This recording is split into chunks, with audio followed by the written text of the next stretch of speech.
السلام علیکم ورحمۃ اللہ۔ حاضرین جمعہ، پچھلے کئی خطبات سے ہمارا موضوع چل رہا ہے گناہ کبیرہ، یعنی بڑے گناہ جو بغیر توبہ کے معاف نہیں ہوتے۔ صغیرہ گناہ گرچہ نیک اور صالح اعمال سے، مثلا وضو سے، صدقہ و خیرات سے، یا اور بھی کئی مراسم عبودیت ہیں جس کی وجہ سے معاف ہوتے رہتے ہیں، لیکن کبیرہ گناہ کا معاملہ سنگین ہے، جسے محرومی سے آج کا انسان کبیرہ گناہوں کو معمولی سے معمولی سمجھتا ہے۔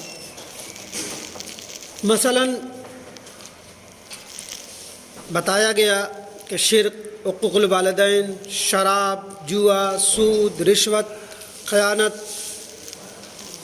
اور اس طرح کی اور بھی بہت ساری چیزیں جو بتائی گئیں۔ پچھلے خطبہ میرا موضوع تھا زبان کی حفاظت۔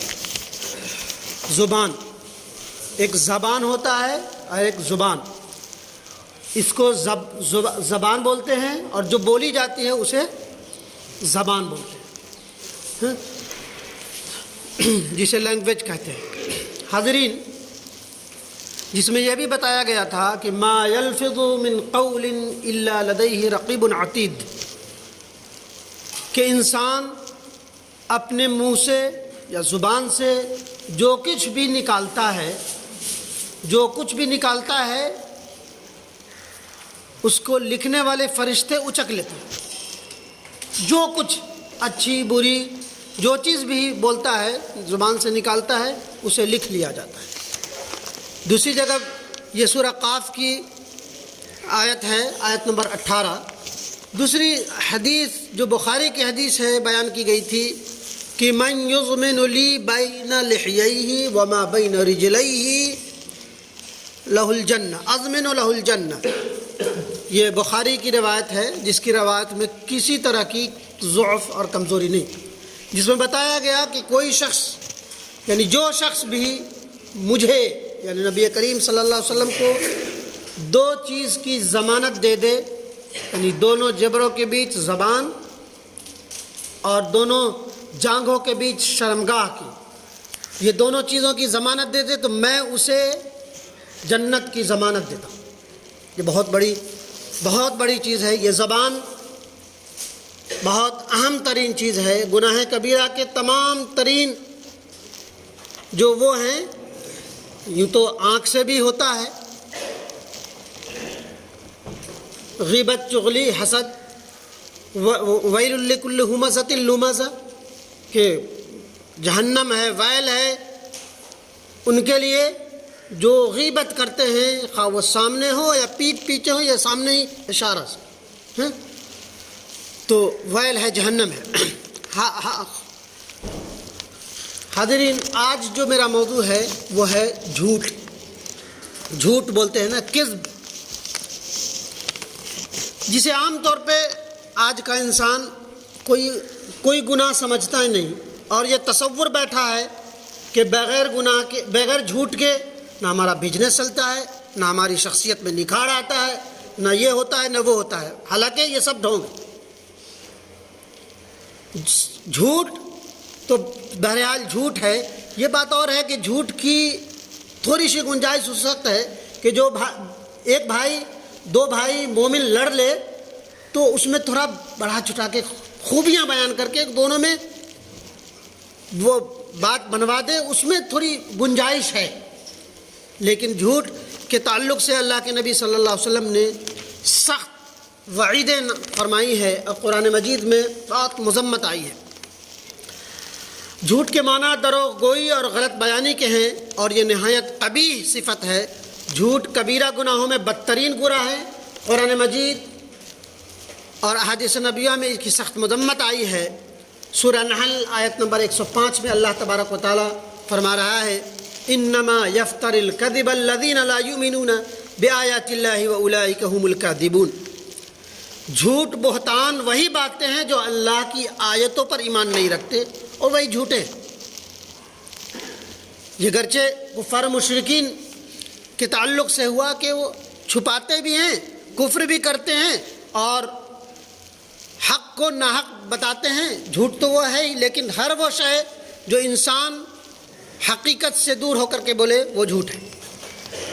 جو اللہ کے آیتوں پر ایمان نہیں رکھتے وہی جھوٹے ہیں۔ جس شخص میں جھوٹ بولنے کی عادت ہو جاتی ہے وہ خدا اور انسان کے نزدیک بہت برا اور معیوب سمجھا جاتا ہے۔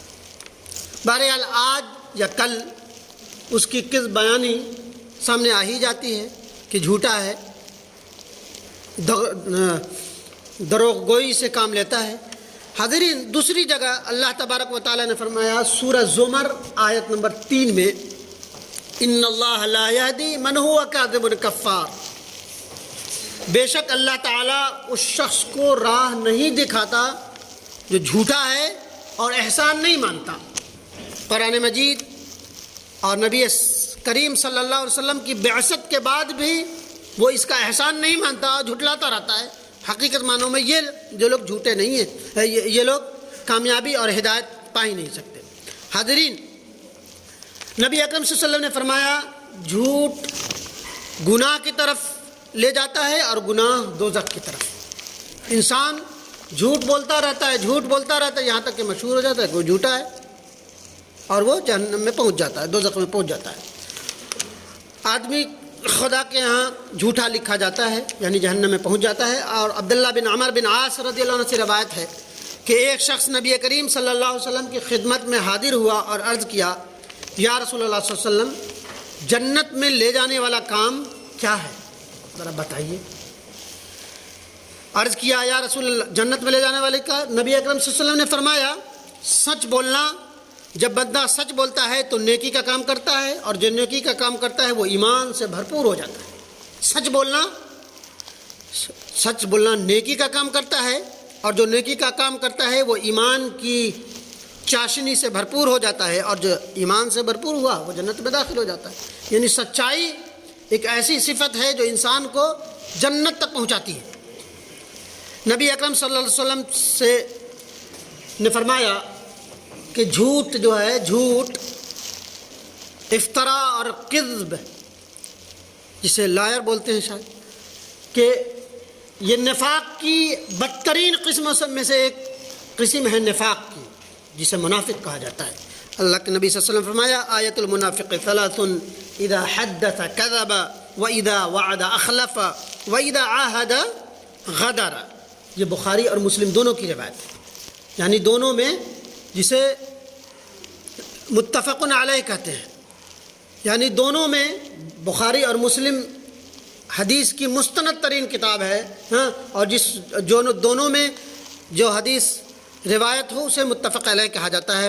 فرمایا گیا منافق کی علامتیں 3 ہیں، جب وہ بات کرے تو جھوٹ بولے، جب وعدہ کرے تو وعدہ خلافی کرے، جب عہد و پیمان کرے تو اسے توڑ دے، ایگریمنٹ کرے تو اسے توڑ دے۔ یہ نفاق کی بدتر۔ اور ایک چوتھی قسم بتائی کہ جب متکلم ہو، کسی سے لڑائی جھگڑا ہو تو وہ گالی دینے پہ اتر آئے۔ ایک جگہ 3 نشانی، ایک جگہ 4، کہ جب بات کرے تو جھوٹ بولے، جب وعدہ کرے تو وعدہ خلافی کرے، جب عہد و پیمان ہو، ایگریمنٹ ہو تو اسے توڑ دے۔ یہ منافق کی قسمیں ہیں، جس میں سب سے پہلے جھوٹ کو بتایا گیا ہے۔ حاضرین، اللہ کے نبی صلی اللہ علیہ وسلم نے دوسری حدیث میں فرمایا بر الوالدین یزید فی العمر والکذب ینقص الرزق والذی لا يرد القضاء، کہ 3 چیزیں ایسی ہیں جس سے برکت ہی برکت ہے، کہ والدین کے ساتھ احسان کرنے والا، بھلائی کرنے والے کی عمر میں اللہ تبارک و تعالیٰ زیادتی کرتا ہے۔ والدین کے ساتھ بھلائی کرنے والوں، احسان کرنے والوں کی عمر میں اللہ تبارک و تعالیٰ زیادتی کرتا ہے۔ وَقَضَىٰ رَبُّكَ أَلَّا تَعْبُدُوا إِلَّا إِيَّاهُ وَبِالْوَالِدَيْنِ إِحْسَانًا إِمَّا يَبْلُغَنَّ عِندَكَ الْكِبَرَ أَحَدُهُمَا أَوْ كِلَاهُمَا فَلَا تَقُل لَّهُمَا أُفٍّ وَلَا تَنْهَرْهُمَا وَقُل لَّهُمَا قَوْلًا كَرِيمًا۔ یہ حقوق الوالدین شرک کے بعد سب سے کبیرہ گناہ حقوق الوالدین ہے۔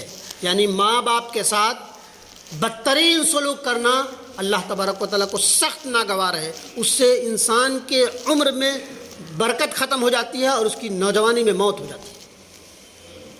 کہا کہ اللہ تبارک و تعالیٰ نے فیصلہ کر دیا کہ صرف میری عبادت کرو. والدین میں سے ایک یا دونوں بڑھاپے کے عالم میں پہنچ جائیں تو ان کے لیے الفت اور محبت کے بازو پھیلا دو. اور جب وہ چڑچڑاپن کے شکار ہو جائیں، بوڑھے ہو جائیں، جیسا کہ کہا جاتا ہے نبی اکرم صلی اللہ تبارک و تعالیٰ نے قرآن مجید میں فرمایا ہے سورہ انبیاء میں کہ انسان کو ہم نے خون سے پیدا کیا، پھر وہ بچہ ہو کر نکلتا ہے، پھر وہ جوانی اور شباب کو پہنچتا ہے اور پھر بچپنے کی طرف لوٹ جاتا ہے. جیسے بچپنا والا حرکت جو بچے کرتے ہیں ویسے ہی بچپنا کی حرکت میں انسان پہنچ جاتا ہے. تو جب اس وقت تمہارے والدین پہنچ جائے تو انہیں اف تک نہ کہو، پاپا یہ نہیں آتا، ابو یہ نہیں آتا آپ کو، آپ یہ نہیں کرتے، ابو آپ تو ایسے کرتے ہیں. یہ کرنا بھی گناہ کبیرہ میں شامل ہے کہ انہیں اف تک نہ کہو. ان کے لیے الفت اور محبت کے بازو پھیلا دو، جیسا کہ انہوں نے تمہارے لیے تمہارے بچپن میں جب تم کچھ نہیں تھے، تم اٹھ کے بیٹھ نہیں سکتے تھے، تو تمہارے والدین نے اپنی نیند قربان کر کے تمہاری پرورش کی، تمہیں کامیاب بنانے میں اپنی ساری کامیابی کو تیج دیا، ساتھ خون پسینہ بہا کر کے آپ کو بلندی تک، کامیابی کی بلندی تک پہنچایا. کہا کہ جب بڑھاپے کے عالم میں پہنچ جائیں تو انہیں اف تک نہ کہو، ان کے لیے الفت محبت کے بازو پھیلا دو، جیسا کہ انہوں نے تمہارے لیے الفت اور محبت کے بازو پھیلا دیے تھے بچپن ہے. حاضرین، اور دوسرا جو بتایا گیا تھا کہ حقوق الوالدین ہوا، پھر کہا گیا کہ جھوٹ سے رزق میں برکت ختم ہو جاتی ہے. اور پھر تیسرا بتایا گیا کہ جو قضا و قدر ہے نا، قسمت لک جس کو کہتے ہیں، اللہ تبارک و تعالیٰ دعا سے لک کو، تقدیر کو بھی بدل دیتا ہے. حاضرین، اور دعا تقدیر نیز دوسری جگہ اللہ کے نبی صلی اللہ علیہ وسلم نے فرمایا، یا رسول اللہ ایکون المؤمن جبانا، ایکون المؤمن جبانا؟ قال نعم. قیل له ایکون المؤمن بخیلا؟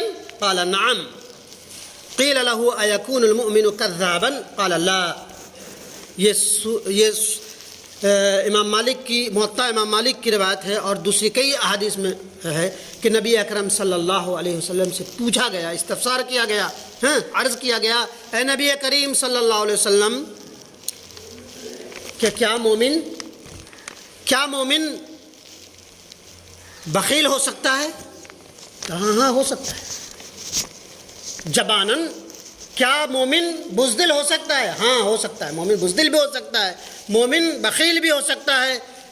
ایکون المؤمن کذابا، کیا مومن جھوٹا بھی ہو سکتا ہے؟ کہا لا، کہ مومن جھوٹا نہیں ہو سکتا، جھوٹ مومن نہیں بول سکتا. آپ آج سے 70 سال 75 سال یا کہا جائے کہ ہم نے اپنے 30 سال 35 سال پہلے بھی دیکھا ہے کہ کوئی مسلمان ہے تو اس کو گواہی کے لیے پیش کیا جائے، مسلمان ہے تو یہ فیصلہ کرے گا. دیہاتوں میں مسلمان کی کھوج ہوتی تھی کہ مومن کچھ بھی کر سکتا ہے، جھوٹ نہیں بول سکتا، دیکھا ہے. لیکن آج جو ہمارا معاملہ ہے کہ مومن سب سے بڑا جھوٹا مکار تصور کیا جاتا ہے کہ نہیں، بہت زیادہ جھوٹا لائق، اور خاص طور پہ جو تھوڑا اوپر چلے گئے تو ان کو تو جھوٹ کی سرٹیفکیٹ ہی مل گئی. وعدہ خلافی، وعدہ، جھوٹ، فریب، مکاری، یہ ان کو ایک سرٹیفکیٹ مل جاتا ہے. لہذا اللہ تبارک و تعالیٰ نے ہمیں جو طرح امتیاز دیا تھا سچائی کا، حق بات کہنے کا، جسے دوسرے لوگ جو آپ کے اسلام پہ یقین نہیں رکھتے تھے لیکن آپ پر یقین رکھتے تھے کہ دور 10 کلومیٹر سے فلاں صاحب ہیں، وہ فیصلہ کریں گے، وہ گواہی دیں گے تو مان لیا جائے گا.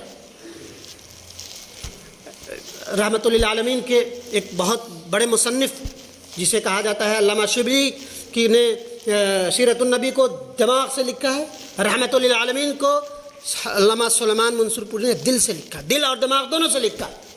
اس میں ایک واقعہ درج ہے کہ ایک مندر کا معاملہ تھا، جھگڑا فساد ہو بیٹھا، تو لوگوں نے کہا کہ ایک مسلمان ہے جو فیصلہ کرے گا اس پہ مان لیا جائے.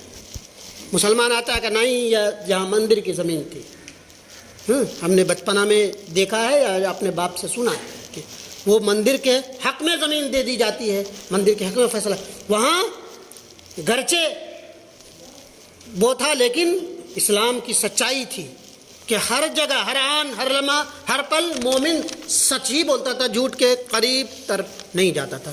حاضرین، دوسری جگہ امام احمد کی روایت ہے، نبی اکرم صلی اللہ علیہ وسلم نے فرمایا کسی کے دل میں ایمان اور کفر اکٹھا نہیں ہو سکتا، اور کفر تو کفر اور ایمان نہیں ہے، جس کے اندر کفر نہیں اس کے اندر ایمان نہیں ہے، جس کے ایمان نہیں وہی کفر نہیں، جھوٹ اور سچ ایک جگہ اکٹھا نہیں ہو سکتا، اور فرمایا خیانت اور امانت کبھی ایک جگہ اکٹھا نہیں ہو سکتا، یعنی کفر بھی کرے ایمان بھی، ایسا نہیں ہو سکتا، جھوٹا بھی ہو مومن بھی ہو، ایسا نہیں ہو سکتا، عہد شکنی بھی کرے اور خائن بھی ہو، امانت میں خیانت بھی کرتا ہو، وہ مومن، ایسا نہیں ہو سکتا۔ یہاں وقت اجازت نہیں دیتا، ورنہ بہت سارے واقعات ہیں۔ نبی کریم صلی اللہ علیہ وسلم نے فرمایا کہ آدمی قیامت کے دن بڑی بڑی سزائیں ہو رہی گی۔ معراج کے واقعے میں، معراج کے جب اب نبی کریم صلی اللہ علیہ وسلم کو معراج کرایا گیا، جس میں نماز کا تحفہ ملا تھا، تمام انبیاء سے ملاقات کرائی تھی درجہ بدرجہ، اس میں دیکھا نبی کریم صلی اللہ علیہ وسلم فرماتے ہیں معراج والی حدیث میں کہ ہم نے کچھ ایسے لوگوں کو دیکھا جس کے جھوٹ کی وجہ سے ان کے جبڑے بار بار چیرے جا رہے ہیں، پھر اکٹھا کیے جا رہے ہیں، بار بار چیرے جا رہے ہیں، اکٹھا جھوٹ ایک بدترین۔ پھر نبی اکرم صلی اللہ علیہ وسلم سے ایک حدیث بہت ہی سبق آموز حدیث ہے۔ نبی اکرم صلی اللہ علیہ وسلم نے سے ایک صحابی جو ہر فسق و فجور میں اٹے پڑے تھے، زانی بھی تھے، شرابی بھی تھے، جھوٹے بھی تھے، قاتل بھی تھے، ہر گناہ سے اٹے پڑے تھے، نبی اکرم صلی اللہ علیہ وسلم کے پاس پوچھتا ہے، دو زانوں بیٹھتا ہے، نبی اکرم صلی اللہ علیہ وسلم ممبر رسول پہ یا ممبر کے نیچے بیٹھے ہوئے ہیں، کہتا ہے کہ نبی اکرم صلی اللہ علیہ وسلم ہمیں کچھ، میں ایسا ہوں، مجھے کوئی وصیت کر دیجئے تاکہ میں اس چیز کو چھوڑ ہی دوں۔ نبی سے کوئی جھوٹ نہیں بول سکتا، اللہ تبارک و تعالیٰ بذریعہ وحی اس کی جھوٹ کو سچ میں ثابت کر دیتا ہے۔ نبی اکرم صلی اللہ علیہ وسلم نے سب سے پہلے یہ نہیں کہا کہ تم قتل چھوڑ دو، شراب چھوڑ دو، زنا چھوڑ دو، نبی اکرم صلی اللہ علیہ وسلم نے فرمایا کہ تم جھوٹ چھوڑ دو۔ اللہ کے نبی صلی اللہ علیہ وسلم سے وعدہ کر کے گیا، دوسری بار آیا، اس نے زنا بھی کی تھی، قتل بھی کی تھی، شراب بھی پی تھی، سارا کیا تھا، نبی اکرم صلی اللہ علیہ وسلم سے یہ وعدہ کیا تھا کہ میں جھوٹ نہیں بولوں گا۔ آتا ہے اور شرمسار ہو کر کے نبی اکرم صلی اللہ علیہ وسلم پوچھتے ہیں، وہ شرمسار ہو کر کے چلا جاتا ہے۔ اگلی بار آتا ہے شراب چھوڑتا ہے، اگلی بار آتا ہے زنا چھوڑتا ہے، اگلی بار آتا ہے قتل چھوڑتا ہے، اور جھوٹ تو چھوڑ ہی چکا تھا۔ تو جھوٹ ایک بھیانک روگ ہے جو انسانی سماج کو گھن کی طرح کھایا جا رہا ہے۔ اللہ تبارک و تعالی ہمیں اور آپ سب کو کرنے اور سننے سے زیادہ عمل کی توفیق دے، آمین یا رب العالمین۔